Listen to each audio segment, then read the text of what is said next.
All right, episode 44. If you have to make money tomorrow, what is the best way to get that now business? Also, because this is the last show of the year, we're going to do a final wrap-up and talk about our favorite things just in general. So stay tuned for that. Hooking on the streets. Welcome to the only real estate podcast worth listening to, with your hosts Nick Good, Matt Kelderman, and Brian Force. Combined, they have 26 years of experience and have sold over 1,500 homes. Join them each week as they bring you everything you need to know about real estate. And now, here are your hosts, Nick, Matt, and Brian. All right, episode. Hold on. Nigel, turn on Do Not Disturb. I love that Brian has just it's like his phone's a Furby from back in the day, and he's just like he's not going to call it Siri. I'm trying to train him to be named because I made him the British guy voice. Yeah, mine So I is call him Nigel. British as well. But episode 44, the last show of the year of 2019. And today we are going to talk about if you had to make money tomorrow, how are you going to get that now business? So I think it's funnier if we take this outside of real estate because I know we started this with like if you had to start in real estate today with no resources. No, I think we should transcend that because we were talking about this earlier at lunch, and I said that I'd become a hitman. Yeah. And I was just like, no, Interesting. I have no. let's save that because moral we've qualms. got a surprise coming later for you, Brian. Yeah, exactly. So stay tuned for the surprise that we have for Brian. Brian's So if you're super watching the surprise. video, you're going to want to tune in to the video. If you're listening on iTunes, first off, leave us a great review, 5 stars. We have an awesome review on there. I don't want to pull it up right now. I should have done that and been more prepared. But That's not what the show's about. Jessica, is that her name? Yes. She left us an amazing review. Right? Was that the one that we said, oh, send that, whatever her name is? Was it Amanda? Amanda. Yes. Amanda. Amazing, awesome review. Love it. Thank you, Amanda. And if you're looking to take more listings in 2020, hopefully that's on your goal, then you definitely want to go check out, not even take out, but go ahead and take out and check out You can take it out. our Okay. Take Plus 10 Listings webinar, right? Where you're gonna learn from us how we're taking 10 plus listings every single month. Every single month. Even this month, I think I'm at 12 or 13 right now. You're right on pace. I think we're at 7, so Yeah. we'll hit 10. So No problem. every single month, even in December. So go over to touracademy.com/take10, TEN, sign up, watch the webinar, and then you're going to also be asked to sign up for Tour Academy for $1. $1.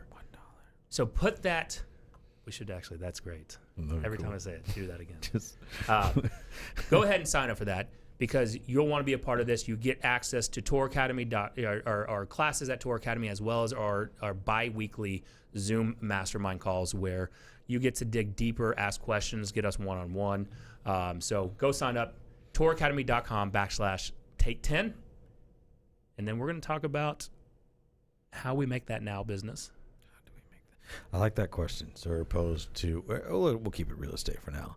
If you had to start over, I think this is a cool question for the three of us just because we've been doing this for long enough that like the industry has changed now and like how we generate business now is a little different than how we used to generate business. Like if you started today in real estate. Do I know what I know? Yeah, definitely. Yeah, like you know what you know. As far as like helping clients Let and me like ask you, being all right, awesome. then let me ask you, would you be in real estate? No. No, I wouldn't either. Oh, if somebody told me, hey, guess what real estate 7 years in would look like? This is going to be the journey. And then take me back to day one, I'd be like, no, I'm going to keep slinging. Not even the journey. I'm going to tell you, knowing what I know now. We could have been running the bar by now. Knowing what I know now, real estate would be third on my list. The real estate agent side. Ooh, what's the first two? Number 1. Number 1. Should I start with number 10 and Derek, then work can we my way do? up? Do you have a drop for it? Like number 1. Just do it back here if you want me to. Yeah, do it. Here we go. Number 1. There we go. Number 1 is I would be an insurance agent. Really? Absolutely. Number 2. Hold on. I'm not done with number 1 yet. I like where your head's at. Though. Yeah. So number 1 is I would be an insurance agent. Okay, why? Because if I can be as strong in the insurance side as I am here Our in real live estate. viewers just dropped in half, and everybody That's wants to go 'cause- check their insurance Yeah, classes. yeah. Well, we're about to start Tour Academy for insurance. Yeah, The name of this Right. podcast is ridiculous. Right. Yeah. Talking about insurance. The so only insurance insurance podcast agent. worth listening to.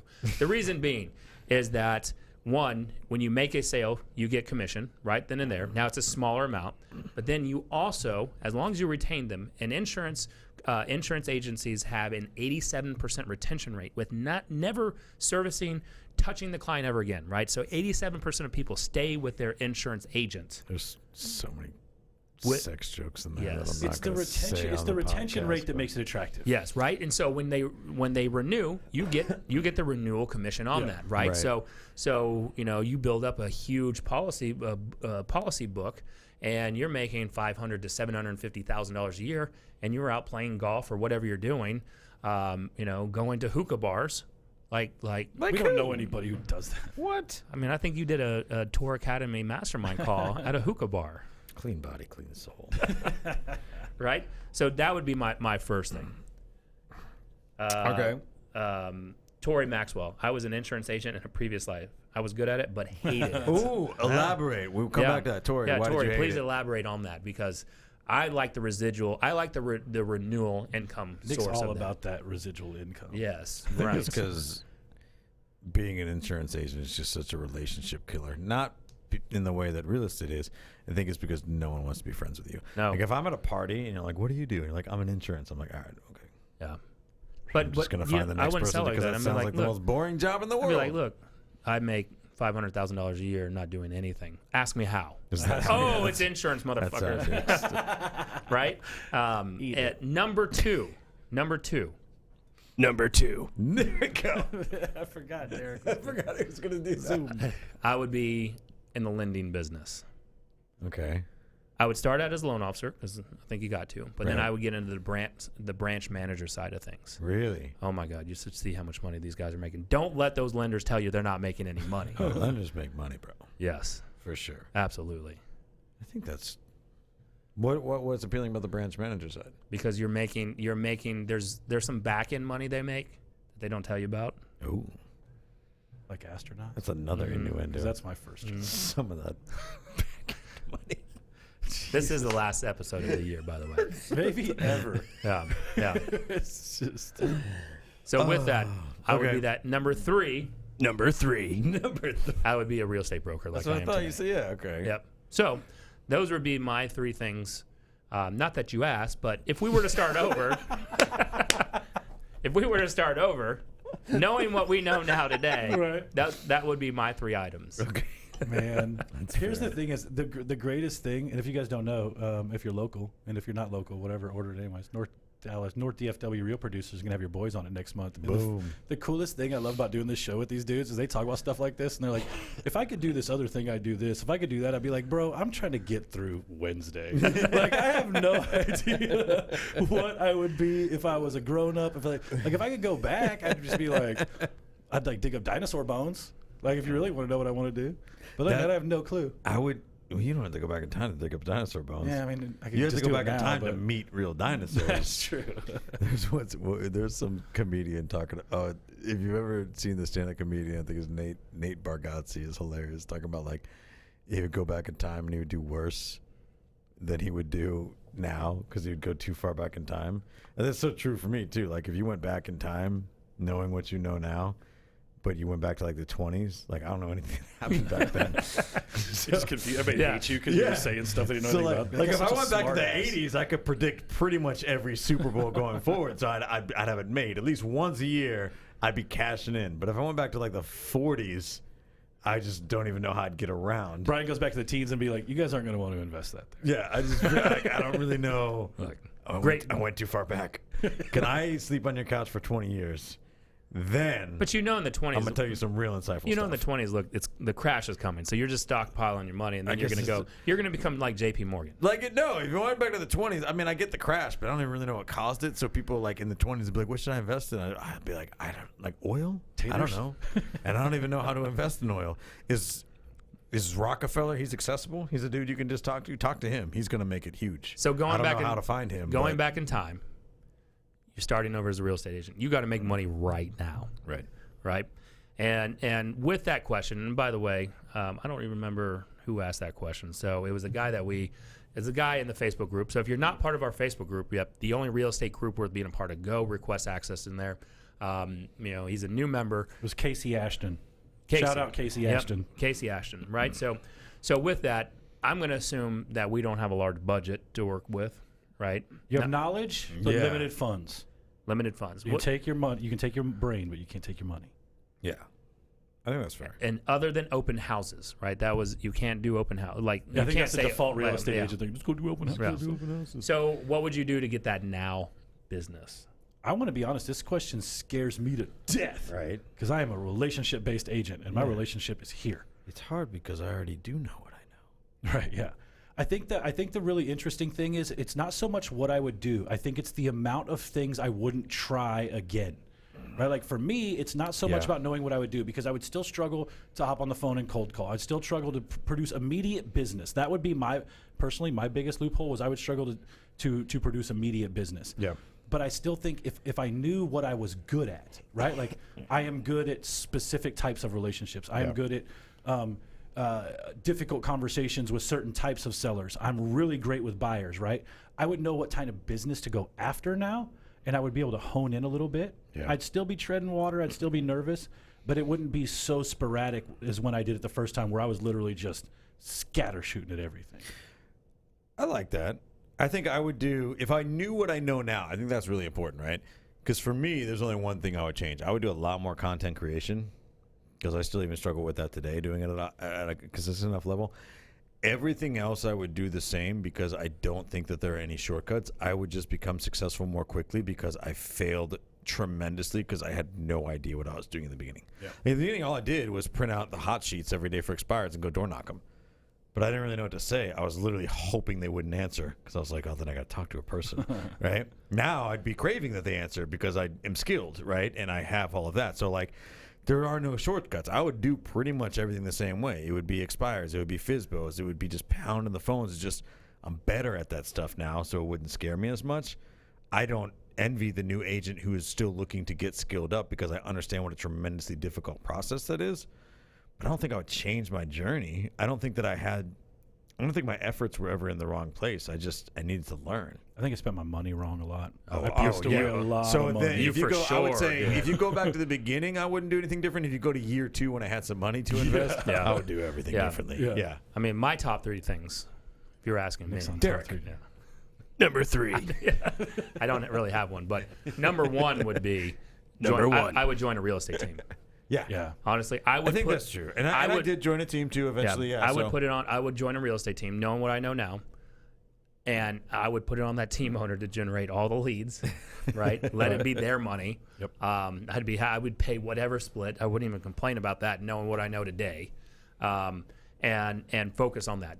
Now, to generate the now business, I would be hitting for sell by owners. Yeah. Yeah. Right? This market This particularly. market, and I think that's across the board. I mean, I've been talking to people, in Arizona. I've been talking to people in Florida and Wisconsin, and all that. Like now, Arizona, they're still in that aggressive sellers market, Right. But you're still there. Everyone's starting to feel a little bit of that slowdown. Now, that could be an election year coming up because they're like, what the heck's going on? Sure. Yeah.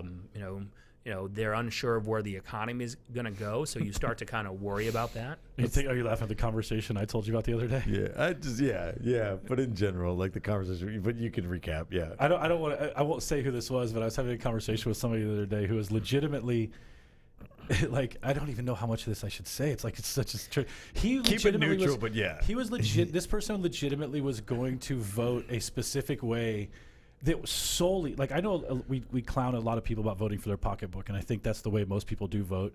But this person's logic on why they should vote the way that they should in order to receive a desired outcome, it was just the most blatant, like, I'm going to go against everything I truly believe in order to make $1. Yeah, it's just the most ridiculous thing. Which is already a funny conversation. It's so silly. But I mean, the other conversation, like, this is not a political show, so we're not gonna get there. But that just there's a great term in the investing world. There's books about it called irrational exuberance, right? Where people act exuberantly on completely irrational circumstances, right? Or don't act, right? The election year is one of them, right? Like the idea that we're going to hold steady because, man, if they elect this one person, the whole world's just going to, like all the houses are going to explode. It's so crazy to me, right? Like, I get it, man. It is a politically charged environment we have right now. but that one human being doesn't decide the fate of an entire 350 million person country and economy in one fell swoop. We talked about this at my house Nonsense. one night. We've talked about Yeah. it. If you get me off the podcast, I won't shut up about it. Yeah. That's almost all I talk about. Yeah. So I would go after for sale by owners. Let's bring it back home. Getting that now business, for sale by owners, absolutely. Yeah. And with that, I would be because I'm limited funds, Right. right? I would just be calling, Yeah. sending video text messages to them. I know one way you guys do it, you would still run that appointment or get in front of them. Yeah. I don't do that. I'm going to build that relationship. But and but if you had to start over, would you be talking to everybody you could and running those appointments, or? no, but the question was knowing. I'm assuming I'm knowing what I know. That's true. Okay. Here's the thing is, and I'm never going to be fully on your side of that just because I think I'm always going to take an appointment you probably would not take. Right. Like if there's a line, but I have gotten much more.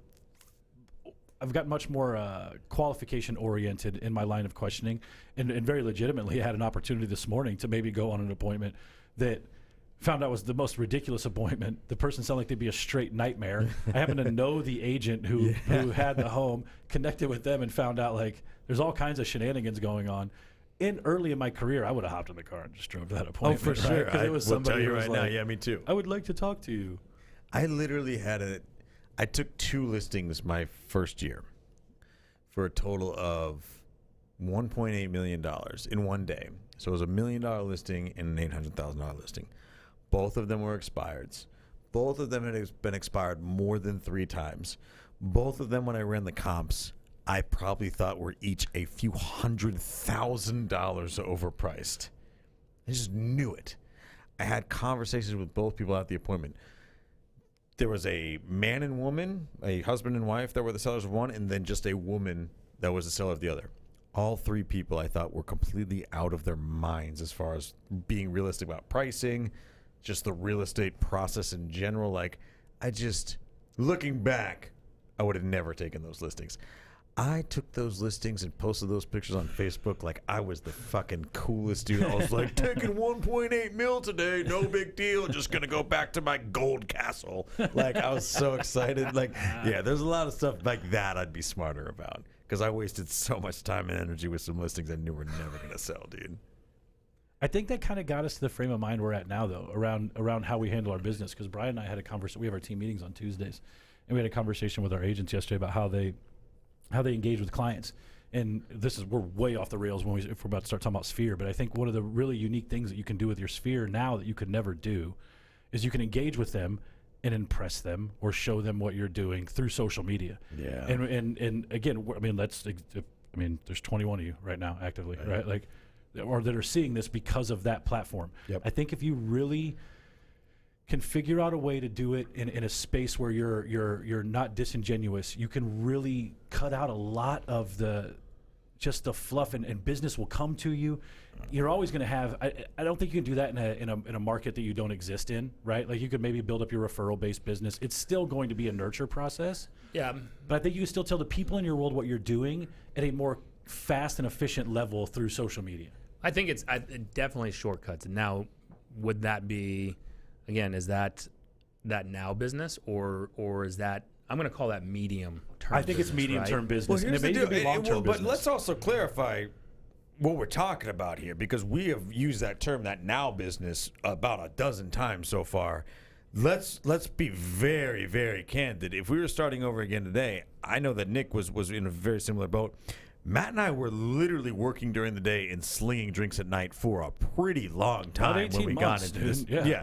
So that now business for sure is what you're working for, but understand that if I had to do this over again today, I would probably still need to do something else on the side to get started, because that's how I started, and if I didn't have that, there's no way I'd be here today. No, I'd build what we have faster. It would still take 2 or 3.5 years. It would still take a while, and it would still take the right partnerships. No, I don't think. I think maybe from the relationship side, but Yes. no. Again, if you're going back and putting it, knowing what you know, right? The mistakes you've made, the successes that you had. Yeah. You're going to build. We've seen it. I mean, how long did it take? Is it Mike Dooley in Arkansas? Yeah. Right. That dude went from being an executive level position Yep. to in real estate, and in 12 months had a maybe a 7-figure real estate business. Dude's a monster. Right. Monster. Right. Exceptions to the rules. But I don't think again, he watches our podcast, but we're gonna give him a shout out. Yeah. yeah, you should tag him in it because he's in the Herc people He's should definitely be in there. supporting this. Right. Well, And they so do, for sure. so from that, it's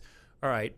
You'll shortcut it. It won't take you 2.5, 3 years. It'll take you 12 months. Yeah. Right? Because you're going to go and understand now how to attack the cold business. You're going to understand how you need to be throwing people. And I was having a talk. Actually, it was Tavis Westbrook yesterday, right? So I had a talk with him, and we were chatting about how business was going, and it was kind of changing the mindset shift on setting appointments versus we should actually be rewarding people on the amount of nurtures they're building, right? Because the if you focus your day in and day out activities on the number of nurtures you're putting in your system, right? If you have a bucket and your bucket can hold 100 nurtures in it, and the more that you put in there, 150, it starts spilling over. Now that's business starting to spill over, right? Now you're hitting your follow-ups and you're consistent with that. Yep. You're consistently providing value. Now you've got a bucket full of business that will continue to create money and opportunities for you, right? So, prime example, I had at one time 8 outside sales callers, right? And all they did was circle prospect. And in order, You had 8? I had 8, right? What? We don't have enough leads for 8. No, yes, you do. They're circle prospecting. That's true. Right? They're circle prospecting, and their whole goal was just to get their information, not to set an appointment. Their whole goal was to collect their name, collect their phone number, collect their email, right? And put a future follow-up date in place and saying, hey, are you interested in getting a home market value on your home? They're not ready to sell their house right now. And from 3 years ago, we are still getting business from what those 8 callers were doing in a 12-month period. I think there's probably like 2 metrics, and this is not even from a metric guy, but I would say there's 2 things that I get most excited about: pendings and nurtures. Those are the 2 things that I feel like, for me specifically, just the way I kind of stumble across business and gather business and lead generate. Those are the 2 things that I think are the best metrics for my personal business. If you're a relationship-based agent, adding nurtures to your database, real nurtures, not BS nurtures, right? Like, and don't ask me to define what a real nurture is for you because it's different for everybody. I'll define it right now. But if you got the Holy Trinity, you're good. If I got your phone number, your email address, and your home address, you're 100% under. I can hit you in all kinds of ways with all kinds of stuff that you're going to find interesting, right? But even if You won't even see it coming. I know, but even if I have a conversation that I'm 2 years away because my daughter's a sophomore, I'm not interested in selling until she graduates, you're still a legitimate nurture in my particular database, but you may not be in Brian's, right? So I think whatever you define your nurture part is, if you are, obviously appointments are amazing, but I'm going to tell you right now, agents who are just sitting out there, throwing it on the table, saying they're setting 2 or 3 appointments every day, they're legit actionable appointments. Like that's just not happening all the time, right? A lot of those appointments come from your activity over time, and some of them come from activity that have nothing to do with where the appointment came from. It's just your consistent day after day, and previous work showed up. And I think the reason that we harp on nurture so much, because in this fantasy situation we're talking about, if you could take your skills with you and knowing what you know now and all that type of stuff, in reality that's not true, right? If you started over, you'd be starting I did it too. You'd be starting from the ground up, right? Like, the reality is you need those nurtures because there are a lot of people, or there's a lot of business early in your career that's going to be left on the table because you're just not skilled up enough just yet, right? There are levels to this, right? It's just like anything else. That's not a mean thing to say. I'm just like, some agents are better than others. There's certain conversations you can handle and there's some a you learning can't. curve, right? For example, right? I had a conversation very recently with a gentleman that I have never met before, will probably never meet in real life. He wasn't expired. He came off our text message campaign. In one phone conversation, I convinced him to list 3 houses with us. We sold all 3 of them. We were up against 5 other agents. I converted it. Boom. It was awesome, right? To do that, it took a very unique skill set, understanding of things like 1031 exchanges on a very deep level, right? Something that in 2011, I had no idea what I would be talking about, right? Our marketing strategy that we've developed over time, right? Like having higher level conversations that I can convert that now business very quickly when it arises, but you need to build that nurture pipeline because you're always going to be getting better every day. When you're new, especially if we start over today, your growth pattern is like a hockey stick. You're going to get better and more efficient and more skilled every single day. You need that pipeline of nurtures because your here and now business, you're going to convert at a lower level when you're new. I just feel like we all see the stories in the comment section on LCA or whatever large real estate group you're part of, we've The only real estate group with the only real estate group with being a part of that. I don't right? know what that And that's lab the thing thing. is you're talking I know. about. I said LCA. I didn't call it out by name. Oh yeah. Oops. Here's the thing. I think if you're part of any big real estate agent group or real estate group, you've seen that, and we posted it recently about, how quickly did you get into your first deal, right? Look, I've got some deals on my board that fell into my lap. That whenever anybody asks me what my biggest deal is, I'm like, bro, it's right here. Here's what I did. It came from an internet lead. I just called that lady. It was amazing. I made a phone call. They handled this. Said, no, that ain't a problem. Right? I tell that story like that shit happens to me every day. His impersonation of himself is like so not his real voice. had to convey that I was doing someone else that isn't me, right? But the whole point is, like, every real estate agent who's been in the business for a while, who's got that albatross that we caught by its freaking sack, and they're like, We "Look at act this like that shit thing!" happens all the time. Yeah, exactly. Like, real estate agents, like the dude who closed 6 deals in his first month. That's not what's going to happen to No. you. That's not what's going to happen, right? That stuff's There's a nurturing process to Bro. this. It's like you're not going to get paid for a while. the It's okay. reality. I'll just tell you, like, so between the three of us, we have probably 45 agents on our teams between us. So we have a decent sample size of what happens when you really get started in this career. Currently, that ain't counting all the people who've left. That's I think it's 500. Yeah, 500 minimum. We're at 10% or 5% retention. The reality of what happens in your first year versus what people will say in a Facebook comment thread of what happened in their first year Sure. are starkly different. For I sure. mean, I closed 3 deals in my first year. Killed it. I'm going to tell you, I actually told this story yesterday, I was at lunch with somebody and I was telling him, I was like, man, like, I question whether I had the staying power. Like, For sure. Like, I sometimes still question, do I have the staying power in this business? I Bro, think and even the opposite is true. I closed 31 my first year. That's legit and verified. I was $37,000 in debt by month Who 12. verified it, though? No one verified. Hey. You can Pro look Football at, Focus. You can call the MCA. yeah, exactly. They'll vouch, right? But no, even that. There's a story behind that too. There ain't any money behind that either. I was Yeah. so far in debt by year 2, it wasn't even funny. I think we just do an amazing job, and I know we get an opportunity for a lot of young agents to hear us too, man. Like, just don't buy into that stuff. Like, the real sticking power. We were talking about it at lunch today.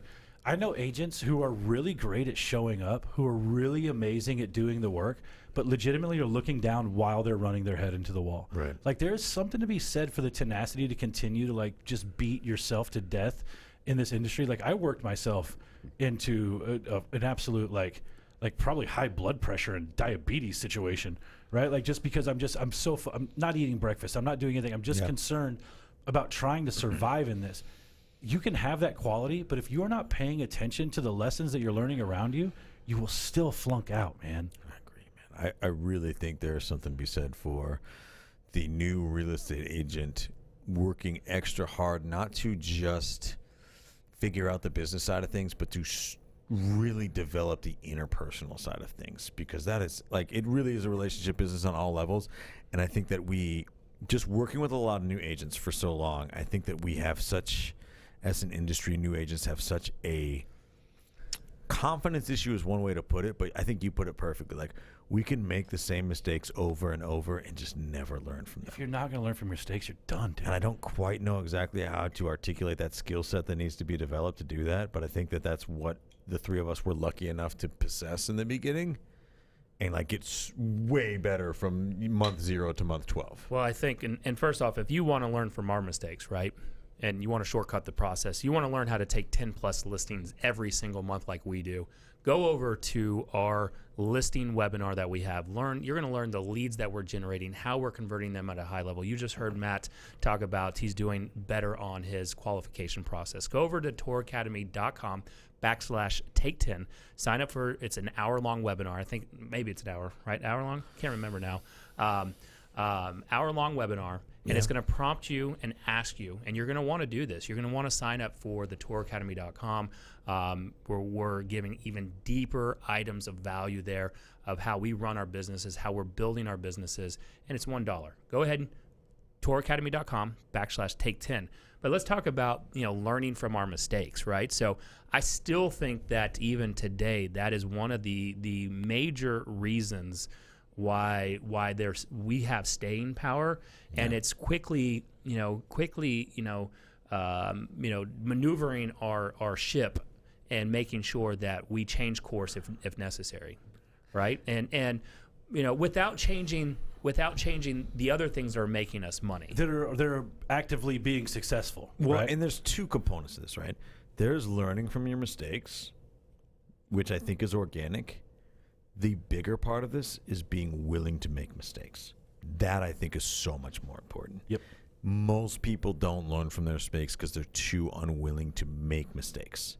And we, the three of us, for all the shenanigans and knuckleheadedness that we have, right, between us, the one thing that I will humble brag on us about is we have been very successful in our businesses because we are willing to make mistakes at a high level in everything that we do. I almost made one last week and committed to $12,000 a month worth of radio ads. No.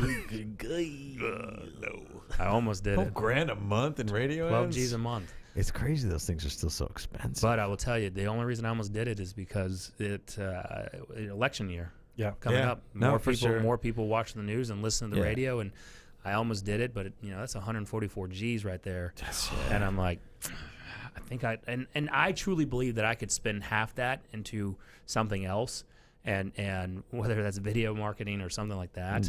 Here's the thing: is I feel super confident that if I gave Brian $72,000 in lead generation budget, that we would smoke everybody in DFW in lead generation. Well, let's do a breaking news. That I don't think we're it'd be about to on partner radio. up. I'm giving Brian $72,000. Deal. That's so much money. I'm just going to spend it on billionaire stuff. I know. Yeah. Exactly. It's amazing. So But no, I think that's the big thing, right? You've got to. It's not so much about.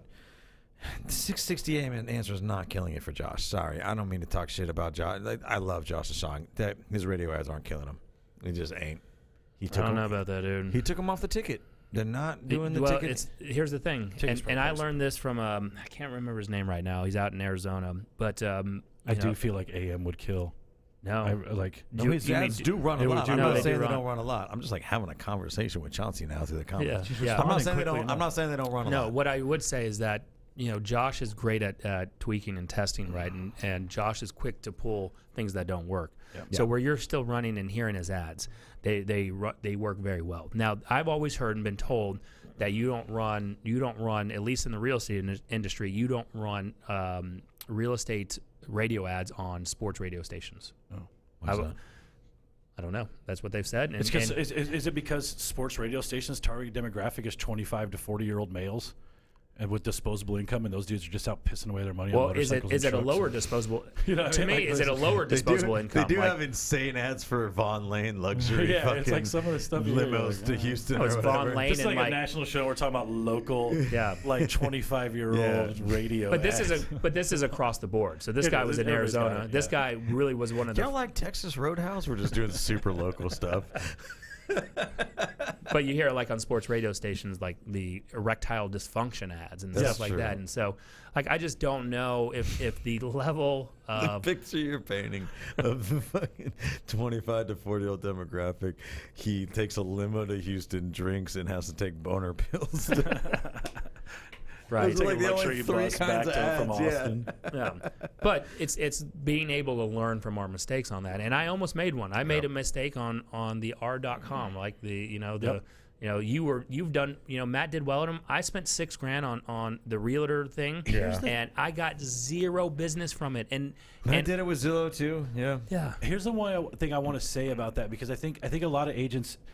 This is what I see in the comment section of every single post that has to do with internet ads, right? Like, first off, it's really unintelligent agents who have never bought it, like saying like, oh, Z sucks or whatever. Yeah, dude. Like, here's the thing: is like you guys just aren't working your leads. Here's what happens if you get the leads at a decent price and you have no other business and you're a bartender and nobody in your life can buy a house, and you pump every dollar you own into leads, you can convert those pitches. And you work them hard. You just gotta work those things into the ground. Yes, you say that, but like mine, It was all I had at the time. yeah, but you were also, they were changed it up. So when I bought Realtor.com Sure. leads, right, they didn't prompt to also require a phone number.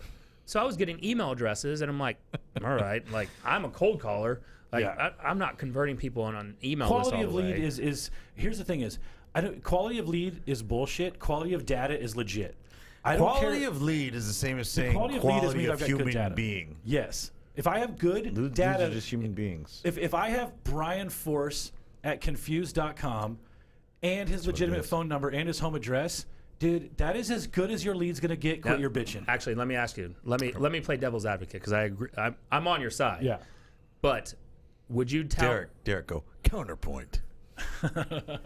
Counterpoint. Would you say that a Zillow lead that is requesting a showing on a property is a higher quality lead than a Brian at I'm confused bonerpill.com? Here's the thing is, I would if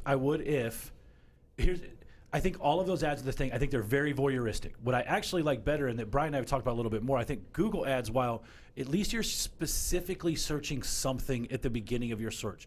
I do believe that what we do well, what you guys do well, what big real estate teams and what big real estate companies do well is we put really sweet pictures on really creative looking ads that get people to give us their information because it says continue with Facebook, and it makes it super easy, right? I think that the quality of that lead is different than the quality of a lead who says best real estate agent in Dallas and finds me, right? Right. I am. There you go. I am working on I am working on getting a guy on the show. Frank with Viral Marketing. Had a great call with him last night. Dude, he's how I knew Jeff Cohen was. Yep. 'Cause I Yep. saw their webinar. Yeah. So had a call with him, and he did say yes. I just got to send him a date. So I already know we're gonna get Frank on the show. Frank is an amazing marketer, right? And then and he'll go over some changes in how to generate good quality seller leads, right? And good quality leads from your database. So be on the lookout in 2020 for having Frank on with Viral Marketing. But I will say, you talk about voyeuristic. There is better lead sources. If someone's going to Zillow and requesting a showing, or if they're going to Google and saying, houses with pools on I do think at on the golf outset courses, that's true, yeah. Yes. there is a way to get a better quality of lead. That's true. That's not what the average agent's griping about, though. They're just bitching about Z being like, all their leads are garbage. No, dude, your follow-up's garbage. Yes, I agree. Your follow-up's Yeah, garbage. you're garbage, Yeah, right? Like at the end of the day, Yeah. that's. Remind me if I'm confident enough to show this. Like I'm hesitant to put it out there, but I'm going through some of my old marketing material, and there was this long sales copy that my brother Austin Good made, that we were targeting expired listings when I was coaching with Kinder Reese back in the day, and the headline is "Realtors Suck." Right, and it went through like their home didn't sell, and it was because their realtor sucked. And for you, if you want to stop sucking, to call us, and we'll get your home sold. Now, we never ran it, That's pretty funny. but we had it all built out and was ready to go. And I'm like, I mean, first off, we're saying they're sucking, Yeah. and we're just Hey, using, like, show 'em your people get realtor pissy license. and offended if you use the word suck. People, what? Okay, so the Zillow thing is sort of a microcosm of sort of our political environment and just like everything in general. I think in our current sort of like cultural atmosphere, it's just like people just love to get revved up about shit that they don't particularly know what they're talking about. Like I've seen so many Facebook comment threads. So like Zillow's trying to roll out their basically like Opcity style thing where you pay them a referral fee for leads and stuff. Like I would never give my money to Zillow so they can have all my data. And I'm like, what data are you talking about? Like the names of all my prospects and stuff. I'm like, you mean they have a fucking phone book? Like names and it's just like I could go so much further down that rabbit hole, but just we don't have the time. it's sort of like, and I'm not going to get political here at all. I have, but it's sort of like the people that are like, we got to keep our guns so we can fight against the military. And I'm like, I'm pretty sure the goddamn military will wipe you off the face of the earth It's just pretty quick, right? Like, we got to retreat, keep our bro. data away from Zillow. I'm like, you know how big Zillow's wallet is? Yeah. If they want their data, they'll take it from you. It's I'm why we like, tell. It's why we tell our agents, and it's why all of us are committed to the video aspect of our business. Right? It's because if Zillow and Amazon want your data, they're gonna take that They shit. will take Dude, it. they They're already have it. They're So, gonna No. take Dude, it. they're They're listening. so Dude, much smarter than you. Amazon Zillow has Amazon has everything Yes, right now, dude. right? Just try and be a mean, person they want to work with. within the framework that they're creating. They know Just my don't 3-year-old. try- Yeah, they know we're- my 3-year-old better than I do. We're not. Yeah. We're not. That fool likes to rising- play Johnny Cash, Ring of Fire every day. My YouTube legitimately now only shows me videos Luke would like. Yeah. They're just like, fuck you. All That's right. funny. You buy All what right. he wants. Anyway, I want to do an end of year wrap up. Yeah. Right. First off, this is our last show before 2020, and I think we did get renewed for next did year. we get Derek? They We picked us haven't back confirmed up. this. Have we been renewed? Not my lane, boys. Oh, I think- I think they're still I charging sure us hope so. I sure hope so. I still think they charge our credit card. We're good. We're We're good. good. My Okay. credit, I still The got credit card's line. on file, which yeah. means I think we're renewed. Yeah, Exactly. I still got room on there. So we'll be back next year. But, I mean, look, we've come a long way. Like, if you really look at where the year started.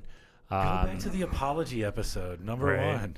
Like the apology, yes, the apology episode where this all started. You know, if you go back to episode number 1 Yep. and you look at it, the whole reason we're doing it here in the studio with Derek and, Which is and awesome. Real News PR, it's amazing, right? But it all started because Brian and I, first off, Brian and I are jackasses.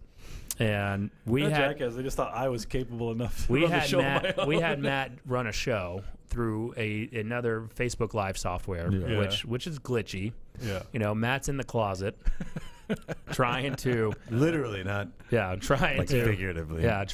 Trying to do this. trying to interview Kyle Draper, right? And And it's not going well. it is a train wreck.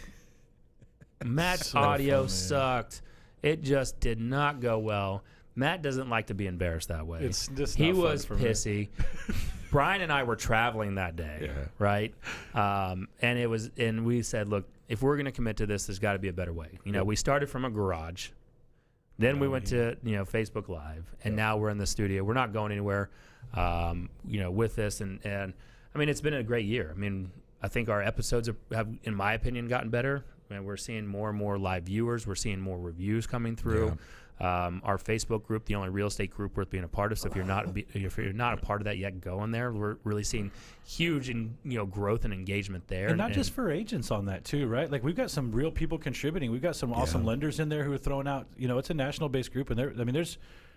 I'll be honest with you. That's one of the things I'm probably the most proud of. This podcast is really fun, but like we have a really engaging group of over 3,000 people. I think there's a lot of value in it. And so I just encourage you, if you're attached to the real estate industry at all, just go request to join. Like we ain't gonna tell you no. Matt and Brian partnered up. I mean, and really built out the HERG thing, the HERG DFW, which is it's growing and it's on fire. I'm proud of you guys what you're doing right now, man. Like, Thank you, buddy. Like I thought y'all were gonna have to go find jobs there at the beginning. I didn't know. I don't think either of us knew. I think the one thing that's really cool about it is we knew we were opposite. I didn't think we knew how opposite we were and how well those particular types of differences would mesh It is well together. amazing how we've settled into our roles and just the shit that we keep off limits from one another and do together. Yeah, and it's been and very and organic. y'all's growth is tremendous. I mean, I left Keller Williams of 13 years and joined the hated company EXP, which is my I love it. I mean, I love what you guys are doing over there, man. Here's the thing: is I like, regardless of anything, because we've already said that. Like this show is so non-brokerage specific. None of us are like crazy hard on.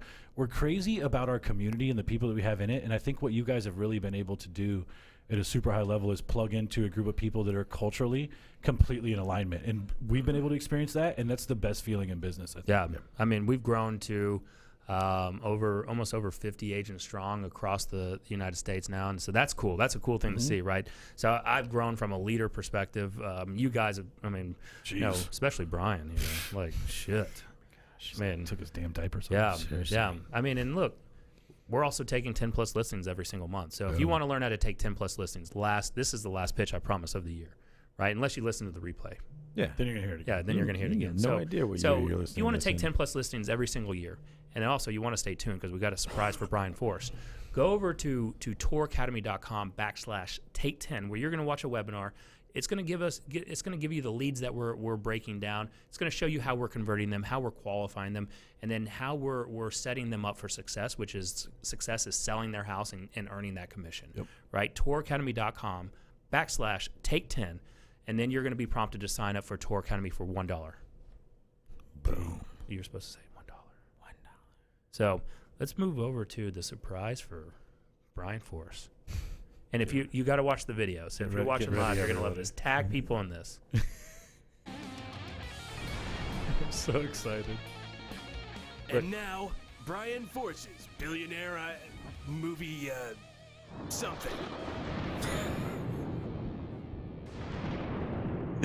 We had so much Guys, if you understood how geeked we got about that thing when it happened, like I nerded out on that. and here's the so thing is, hard. since we're just shouting out people, Derek, man, dude, Our thank you for producer, dragging us in Derek here and coming Kaufman, up with just some is- shenanigans that fit in so Hey. perfectly with us. Good job, Derek. Had a fun year with you guys. Seriously, Yeah. this is fun. Just understands our dumb sense of humor so well. I'm going to tell you that people really are looking forward to Brian movie reviews. Do you think so? Now, I've heard some feedback on it. Well, I appreciate that. Yeah. I don't have a good movie review for you today, but I got two choices for you, Derek, and I need help fleshing both of them out. All right. Just two billionaire ideas, both half-baked, but it's going to be the last one of 2019, so I'm going to let you choose. Do you want to hear about my philanthropic efforts, or do you want to hear about my idea to dismantle Craigslist? Oh, it's got to be Craigslist. Cool. I'm going to start a call center, Derek. I think that's crazy cheap because, like, Nick already knows the people. He's got 8 dudes. I think that's probably enough to take down the whole country. I'm going to start a whole call center of people. The genesis for this idea is my mom. My mom, and just to give you background, like, my parents are pretty well off. They don't need to be selling their shit on Craigslist. They just come from very... They're probably watching right now. They're That'd be so the mad. best part of it. They come from very humble beginnings. They don't let anything go to waste. So my mom's like, we could get $10 for this vase, and like she'll spend a week trying to find a buyer on Craigslist. It's ridiculous. Anyway, like, it drives her crazy because people are so finicky online. And like they'll commit and they won't show up or whatever. I'm gonna start a whole call center of people, Derek, nationwide. All they do is call the for sale ads on Craigslist all day and just express interest in items and then just blow people up. Man, and here's the thing. People are going to catch on after a while, and so they're going to be like, no, will you prove to me that you're really going to come? And they're going to take, like, they're going to have the latitude to do whatever they need to. They'll fucking send fake Venmo. They'll ID take cards, selfies of them in passports. their car on their way, but they're never coming, Derek. They're never coming. And this is going to cost a fortune for me because there's no money-making avenues here. It's just totally a just net loss. destruction. It's just fun for me, Derek. It's fun to employ 1,000 people nationwide that just call people on Craigslist all day, tell them they're coming to buy their stupid rocking chair, and then never show up. I can't go back and review all of them, but that may be my most favorite ever. yeah. It's the most destructive for absolutely no reason. No reason. There's nothing behind it. But it's Oh, destructive, man. but you're also doing the economy great because you are now employing 1,000 people. Yes. Exactly. Yeah, I'm doing my part to give people hardworking American jobs. Well, boys, 2019 has been amazing. Yeah. I've had so much fun with you guys. Yeah, it's been It's going fun. to get better next year. And we'll get better. Derek, we appreciate your outfit today. I wish there was a camera on you. Yeah. Oh, there is. Wait. It wasn't working today. What? It wasn't working. I blinded it with the Christmas suit. Thanks a lot. We'll have to take a Logitech. picture for the Facebook Derek, group. How's we that? will. We're going to get a picture. We'll post it. Yep. But anyways, boys, it's been amazing. Looking you. forward to next year. Lots of cool guests. See you in a doing couple whatever weeks. We're talking about. Leave us a Cool. review. Yeah. I'll see you guys as soon as we turn these cameras off and we continue to talk to each other. Thank you so much. Thank you so much. D, get us out of here, baby.